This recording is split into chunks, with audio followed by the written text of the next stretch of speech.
Joseph ഗ്രൂപ്പിന്റെ ചെയർമാനായി Mons Joseph ഉടൻ തന്നെ ചുമതലയേൽക്കും എന്നുള്ളത് വ്യക്തമായി കഴിഞ്ഞിരിക്കുകയാണ്. പാർട്ടിയിൽ കോലാഹലങ്ങൾ ഉണ്ട് എന്ന് വരുത്തി തീർക്കാൻ മാണി കോൺഗ്രസ് ബോധപൂർവം വലിയ രീതിയിലുള്ള പ്രവർത്തനങ്ങളാണ് ഇപ്പോഴും നടത്തുന്നത്. ജോസഫ് ഗ്രൂപ്പിൽ അള്ളുവെക്കാൻ ഒക്കുമോ എന്നുള്ളതാണ് മാണി കോൺഗ്രസിൽ ഏറ്റവും വലിയ ചർച്ച. എന്നാൽ കോട്ടയത്തുൾപ്പെടെ വലിയ രീതിയിലുള്ള തെരഞ്ഞെടുപ്പ് തിരിച്ചടി നേരിട്ട മാണി കോൺഗ്രസിന് ഇനി മുന്നോട്ട് പോകാൻ കഴിയില്ല എന്നുള്ളതാണ് യാഥാർത്ഥ്യം. ഇടുക്കി MLA ആയ റോഷി അഗസ്റ്റിൻ കൂടി ജോസ് കെ മാണിയെ ഉപേക്ഷിച്ചാൽ ജോസ് കെ മാണി അനാഥനാവും, പെരുവഴിയിലാകും. പിന്നെ പാർട്ടിയെന്നും പറഞ്ഞ് കൂടെ നടക്കാൻ അനുയായികൾ ആരും കാണില്ല എന്നുള്ളത് കൃത്യമായി അറിയാവുന്നതാണ്. ജോസഫ് ഗ്രൂപ്പ് ശക്തി പ്രാപിക്കുകയാണ്. അനൂപ് ജേക്കബ് ഉൾപ്പെടെയുള്ളവർ ജോസഫ് ഗ്രൂപ്പിലേക്ക് എത്താനും വിശാലമായ കേരള കോൺഗ്രസ് UDF മുന്നണിയിൽ പ്രബലമാക്കാനും വേണ്ടിയുള്ള തീവ്ര നീക്കം. ഇതിന് എല്ലാ രീതിയിലുള്ള ധാർമ്മിക പിന്തുണയും കോൺഗ്രസ് കൊടുത്തു കഴിഞ്ഞിരിക്കുകയാണ്. ഏതൊരവസരത്തിലും കോൺഗ്രസ്സിന് ചെയ്യാൻ കഴിയുന്നതിൻ്റെ പരമാവധി എന്ന നിലയ്ക്കാണ് ഇപ്പോൾ നീക്കം നടക്കുന്നത്. കോട്ടയത്തും ഇടുക്കിയിലും സർവശക്തി നേടിക്കൊണ്ടായിരിക്കും ജോസഫ് ഗ്രൂപ്പിൻ്റെ ധീരോദാത്തമായ മുന്നേറ്റം. മാണി കോൺഗ്രസിൽ നിന്നും രാജിവെച്ച് വരുന്നവരെ കൃത്യമായി ഇരു കൈയും നീട്ടി സ്വീകരിക്കും എന്ന് PJ ജോസഫ് വ്യക്തമാക്കി കഴിഞ്ഞിരിക്കുന്ന സാഹചര്യമാണ്. ജോബ് മൈക്കിളും N ജയരാജും പ്രബോധ് നാരായണനും ഒക്കെ മാണി കോൺഗ്രസ് വിട്ടാൽ തീർച്ചയായും കേരള കോൺഗ്രസ് ജോസഫ് ഗ്രൂപ്പ് അഭയം കൊടുക്കും എന്നുള്ളത് PC തോമസും ഫ്രാൻസിസ് ജോർജും PJ ജോസഫും മോൻസ് ജോസഫും എല്ലാം വിലയിരുത്തി വ്യക്തമാക്കിയ ഒരു കാര്യമാണ്. ഇതാണ് ജോസ് കെ മാണിക്ക് ഏറ്റവും കൂടുതൽ ആദി പിടിക്കാനുള്ള കാരണം.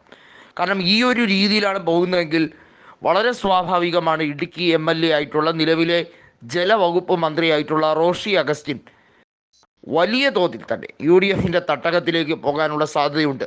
അതിൻ്റെ ഒരേ ഒരു വഴി, എളുപ്പ വഴി എന്നത് ജോസഫ് ഗ്രൂപ്പിലേക്ക് ചേക്കേറുക എന്നുള്ളതാണ്. ജോസഫ് ഗ്രൂപ്പ് തന്നെയാണ് UDFിൽ പ്രബലമായി മധ്യ തിരുവിതാംകൂറിൽ നിൽക്കുക എന്നുള്ളത് ഒരു സംശയവുമില്ലാതെ പറയാൻ കഴിയുന്ന ഒരു സാഹചര്യത്തിലേക്ക് കാര്യങ്ങളെത്തി. കോട്ടയത്തെ വിജയം അതിനുള്ള മധുര പ്രതികാരമാണ്. കോട്ടയത്ത് ജോസഫ് ഗ്രൂപ്പിന് ആളില്ല എന്നും ഒരു രീതിയിലും വേരോട്ടമില്ല എന്നും പറഞ്ഞു പരത്തിയ നുണക്കഥകളെല്ലാം ചീട്ട് കൊട്ടാരമാക്കിക്കൊണ്ടാണ് അവിടെ ജോസ് കെ മാണിയുടെ സ്ഥാനാർത്ഥിയായിട്ടുള്ള തോമസ് ചാഴിക്കാടനെ 8 നിരയിൽ പൊട്ടിച്ചത്. ഇത് ഫ്രാൻസിസ് ജോർജിന് അനിവാര്യമായിരുന്നു. അദ്ദേഹം ഇതിനു മുമ്പ് ഇടുക്കി MP ആയിട്ടുള്ളതാണ്. 99-ലും 2004-ലുമാണ് ഫ്രാൻസിസ് ജോർജ് ഇടുക്കിയെ പ്രതികരിച്ചത്. അങ്ങനെ ഇടുക്കി മാത്രമാണ് ജോസഫ് ഗ്രൂപ്പിൻ്റെ ശക്തിയെന്നും അല്ലാതെ ജോസഫ് ഗ്രൂപ്പിന് കാര്യമായ മേൽഗതി ഒന്നും ഇല്ല എന്നും പറഞ്ഞവരോട് ഉള്ള ഒരു മറുപടി കൂടിയാണ് കോട്ടയത്തെ വിജയം. ചങ്ങനാശ്ശേരി MLAയും അതുപോലെ തന്നെ കാഞ്ഞിരപ്പള്ളി MLAയും ഒക്കെ കൃത്യമായും ജോസഫ് ഗ്രൂപ്പിലേക്ക് ചേക്കേറിയാൽ വളരെ വ്യക്തമായി തന്നെ കളികൾ മാറും. മാത്രമല്ല ഇതിനകത്ത് എടുത്തു പറയേണ്ട ഒരു സംഭവമുണ്ട്. 2 ചിഹ്നവും പൊക്കിപ്പിടിച്ച് നടക്കുന്ന മാണി ഗ്രൂപ്പിന് ഇപ്പോഴും നേരം വെളുത്തിട്ടില്ല എന്നുള്ളത് വ്യക്തമാണ്. അതുകൊണ്ടാണ് ഇപ്പോഴും ഞാൻ ജയിച്ചേ എന്നും പറഞ്ഞ് ജോസ് മോൻ തെക്ക് വടക്ക് നടക്കുന്നു. രാജ്യസഭയിൽ CPIMൻ്റെ ഔദാര്യത്തിൽ ഇപ്പോഴും MP ആണ് എന്നുള്ളത് ഒഴിച്ചാൽ കോട്ടയത്ത് ഒരു സ്ഥലത്ത് പോലും നിന്ന ഒരു പഞ്ചായത്ത് തെരഞ്ഞെടുപ്പിൽ പോലും ഇനി ജയിക്കാനുള്ള സാധ്യതയില്ല. അത്രമേൽ ജനം തിരസ്കരിച്ച് കഴിഞ്ഞിരിക്കുന്നു മാണി കോൺഗ്രസിനെയും അതുപോലെ തന്നെ മാണിയുടെ മകൻ ജോസ് കെ മാണിയെയും എന്നുള്ളത് വളരെ വൈകാതെ തന്നെ മനസ്സിലായി കഴിഞ്ഞിരിക്കുകയാണ്.